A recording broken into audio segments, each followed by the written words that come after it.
Shalom Ubracha, nous étudions aujourd'hui la 4e Mishnah du 16e Pérec. La Mishnah nous dit Lo yetze ha'ish, l'homme, cette fois-ci l'homme, pourra-t-il sortir avec des armes pendant Shabbat, où il y a une transgression de Shabbat? La Mishnah nous dit Lo yetze ha'ish, un homme ne pourra pas sortir, sauf si c'est en état de guerre, mais si ce n'est pas un moment de guerre, il ne pourra pas sortir lo besaif, ni avec une épée, un sabre, velo bekeshet, ni avec un arc à flèche, ni vélo bétris. Nitris, c'est un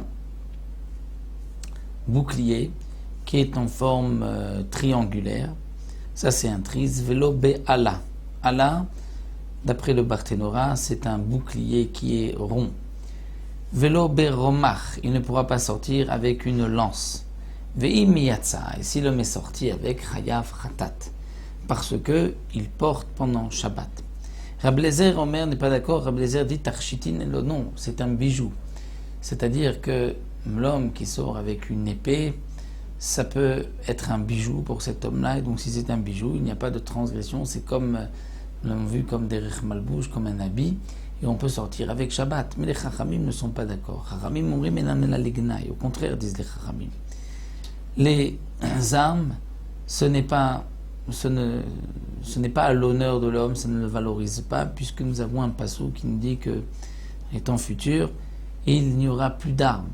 Donc si vraiment c'était si extraordinaire et si beau et un tarchit, un bijou, même dans le temps futur, on devrait garder moins des armes. Donc le passou nous dit non, c'est-à-dire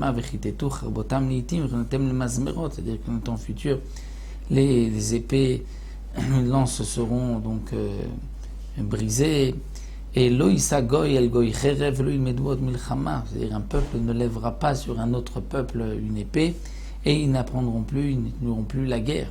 Donc on voit que la guerre, ce n'est pas positif, ce n'est pas quelque chose de si extraordinaire, de si bien, puisque sinon, si c'est un tarchit, ça devrait rester même léatid lavo dans le futur. Donc puisque on voit que les armes vont disparaître, donc c'est la preuve des Chachamim que ce n'est pas un tarchit. La Mishnah poursuit et nous dit Birit Théora.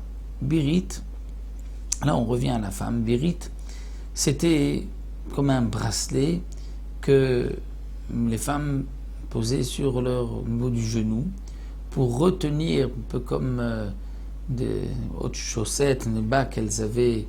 Qui avait besoin d'être retenu, il était pas d'élastique comme aujourd'hui, et donc c'était plus difficile pour les retenir. Donc ils mettaient comme un bracelet sur le genou pour retenir donc ces hautes chaussures, sortes de bottes. Et ceci est théora, c'est-à-dire que au contact d'une impureté, ça ne deviendra pas impur. Pourquoi? Parce que ce n'est pas considéré comme un bijou, puisque c'est dans un endroit qui est caché. Et ça, ce n'est pas un habit non plus, mais c'est un cli qui sert un autre cli qui sert ces bottes, ces chaussettes-là, ces bas. Et donc, il n'y a pas d'impureté. Viotzim ba Shabbat. Et donc la femme pourra sortir avec aussi pendant Shabbat, puisqu'il n'y a pas de crainte qu'elle l'enlève, puisqu'elle ne va pas découvrir ses genoux.